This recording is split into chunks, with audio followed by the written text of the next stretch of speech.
என்னது இங்குள்ள நந்திக்கு மூக்கணாங்கயிறு இல்லையா? இங்கு நெல்லிக்காயே பிரசாதம். இந்த ஊரே திருமணங்க, சித்தர்கள் வாழும் சித்தர்காடு. வணக்கம், நான் உங்ககிட்ட பேசிட்டு இருப்பது செம்மல சங்கருங்க. இந்த ஆலயமானது 5 நிலை ராஜகோபுரங்க. நுழைவாயில மட்டும் பார்த்தீங்கன்னா மேலே சிவபெருமானுடைய திருக்கோலங்களுடைய சிற்பம் ரொம்ப அழகா செதுக்கப்பட்டிருக்குங்க. மகாவிஷ்ணு, விநாயக பெருமான், முருகப்பெருமான், பைரவர், பிரம்மதேவன், தேவேந்திரன் உள்ளிட்ட பல தேவர்களுடைய சிற்பம் இங்க அமைந்திருக்குங்க. இந்த கோவிலை கட்டும்போது கூட பல தடைகள் வந்ததாகவும் சொல்லப்படுதுங்க. இந்த ஆலயத்தை வீரபத்திரர் இக்கோவிலை பாதுகாத்ததாகவும் இங்க வீரபத்திரரும் இங்க அருள்பாலிக்கின்றார்.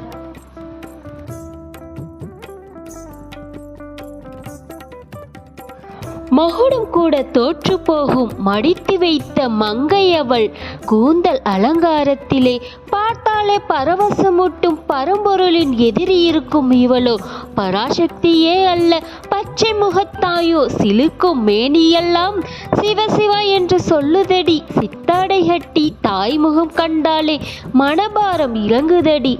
இந்த ஆலயத்திற்கு கூடிய நுழைவாயில பார்த்தீங்கன்னாலே ஒரு மங்கையருடைய சிற்பம் ரொம்ப அழகா கலைநயத்தோட வடிவமைக்கப்பட்டிருக்குங்க.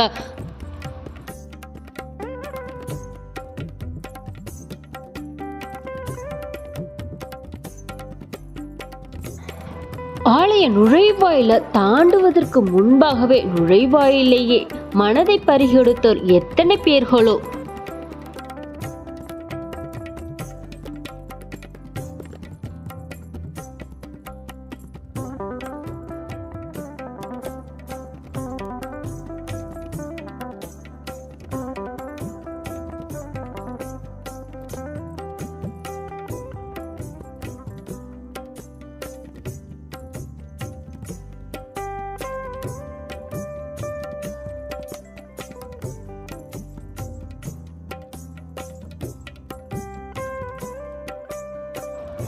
நுழைவாயிலுக்கு அடுத்து மற்றொரு நுழைவாயிலும் இங்க அமைந்திருக்குங்க. 2 நுழைவாயில்களை கடந்த பின்னரே நம்ம ஆலயத்திற்குள்ள செல்ல முடியும்.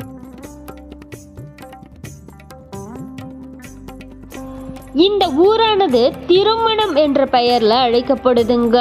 முன்பொரு காலத்துல இந்த கிராமம் திருமந்திரம் என்ற பெயர்ல இருந்ததுங்க. தற்போது மருவி திருமணம் என்றும் சித்தர்காடு என்றும் அழைக்கப்படுதுங்க. இதற்கு காரணம் இந்த ஊர்ல சித்தர்கள் பலர் வாழ்ந்ததுனால இந்த கிராமமானது சித்தர்காடு என்றும் அழைக்கப்படுதுங்க.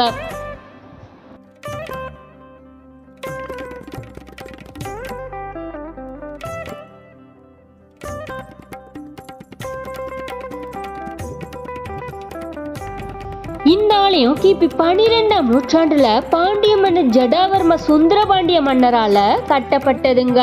இதனைத் தொடர்ந்து நாயக்க மன்னரால இந்த ஆலயமானது கட்டி முடிக்கப்பட்டது.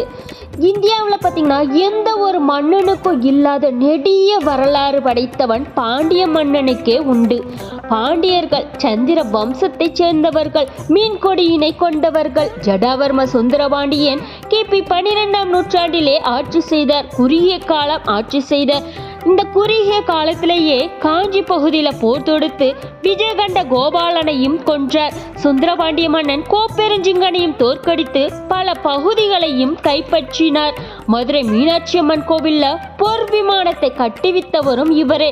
ஸ்ரீரங்கம் ரங்கநாதருக்கு எண்ணற்ற தங்க ஆபரணங்களை அளித்துள்ள ஒரு மாமன்னர். 20 ஆண்டு கால ஆட்சியில சோழ அரசுகளையும் வீழ்த்தி வரலாற்றிலேயே ஒரு மிகப்பெரிய மாவீரனாக போற்றப்பட்டவர் இந்த சுந்தரபாண்டிய மன்னன்.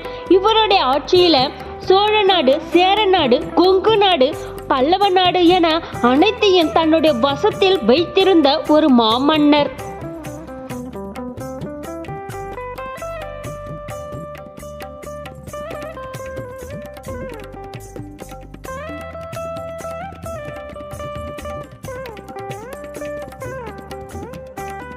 ஆலயம் சுற்றுப்பிரகாரத்துல ஒரு 16 கால் தூண் மண்டபம் அமைந்துள்ளதுங்க.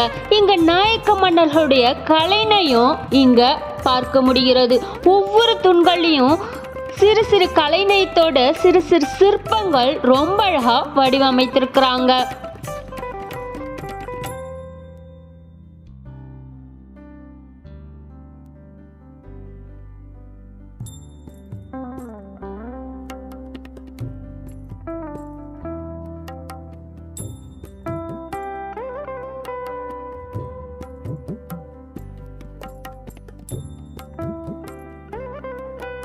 ஆலயத்துடைய தனி சிறப்பா பாத்தீங்கன்னா, இங்குள்ள நந்திக்கு மூக்கணாங்கயிறு இல்லைங்க, சுவாதி நட்சத்திரக்காரர்கள் வணங்கக்கூடிய ஒரு உகந்த தலம்ங்க.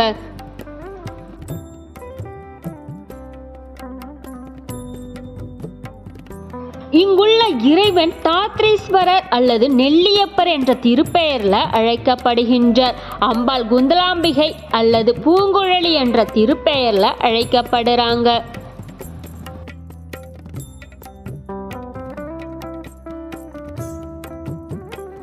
இங்குள்ள சுவாமிக்கு நெல்லிச்சாறு, நெல்லிப்பொடி, பால் அபிஷேகம் செய்து வழிபட வேண்டுங்க.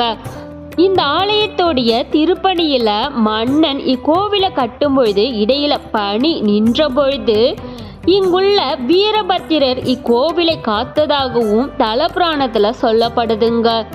இங்குள்ள அம்பாள் இங்கு இருக்கக்கூடிய பூந்தோட்டத்திலேயே கண்டெடுத்ததாகவும் கூறப்படுகிறது.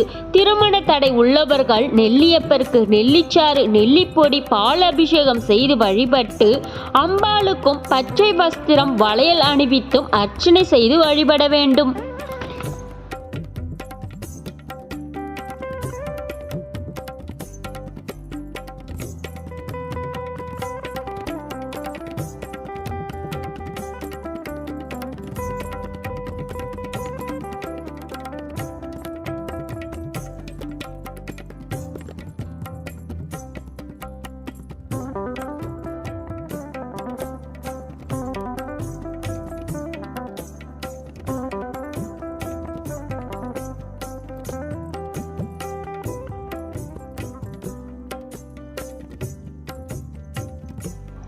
தன்னை நாடி வழிபடும் பக்தர்களுக்கு உயிர் காப்பவராக இங்கு அருள்பாலிக்கின்றார். இங்குள்ள இறைவன் யமபயத்தை போக்கக்கூடிய சிவபெருமான். இங்கு படுக்கை ஜடாமுடி சித்தர், பிராணதீபிகா சித்தர் இங்கு தவம் செய்துள்ளார். இவர்கள் இங்குள்ள நெல்லி மரத்தடியில் சிவலிங்கத்தை கண்டு ஸ்தாபித்து நெல்லியப்பர் என்று பெயர் சூட்டியுள்ளார்கள்.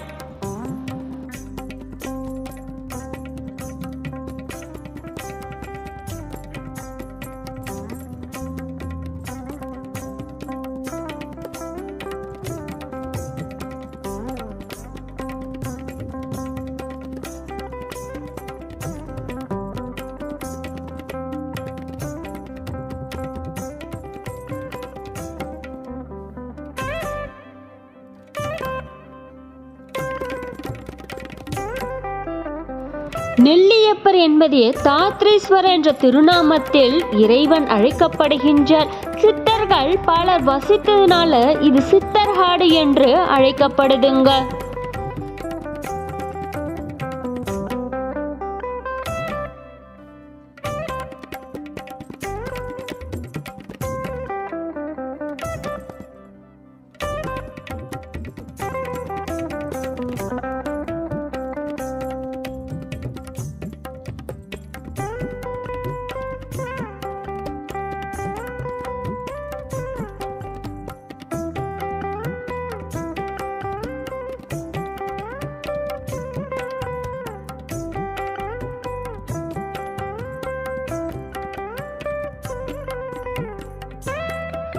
அம்பலவாணனே, உன் கலைநயம் கண்டு கனமாகிறது இதயம், பரதமாடும் கால்கள் வதமும் செய்யுமா என்று. ஆடல் வல்லானின் நடனத்தில் ஒற்றைக்கால் தூக்கி நிற்கும் ஒப்பற்ற காவியமே, எப்பேற்பட்டவரையும் வதம் செய்யும் உன் ஒற்றைக்கால் போதுமே.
கோவிலுடைய உட்பிரகாரத்துல சரஸ்வதி, லக்ஷ்மி, ஆதிசங்கரர், காரைக்கால் அம்மையார் போன்றோர்கள் காட்சியளிக்கின்றார்கள்.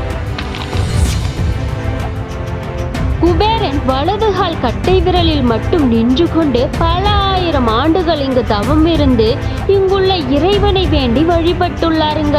இந்த கோவிலுக்கு பின்புறமே பெருமாள் கோவிலும் அமைந்துள்ளதுங்க. இந்த கோவிலுடைய குளக்கரையில காம சிற்பம் இங்க ரொம்ப அழகா வடிவமைத்திருக்கிறாங்க. இந்த அழகான திருக்கோவில் எங்க இருக்குன்னு பாத்தீங்கன்னா, பூந்தமல்லியிலிருந்து திருவள்ளூர் செல்லும் சாலையில வெள்ளவேடு அருகில் திருமணம் என்ற அழகான கிராமத்துல இந்த திருக்கோவிலானது அமைந்துள்ளதுங்க.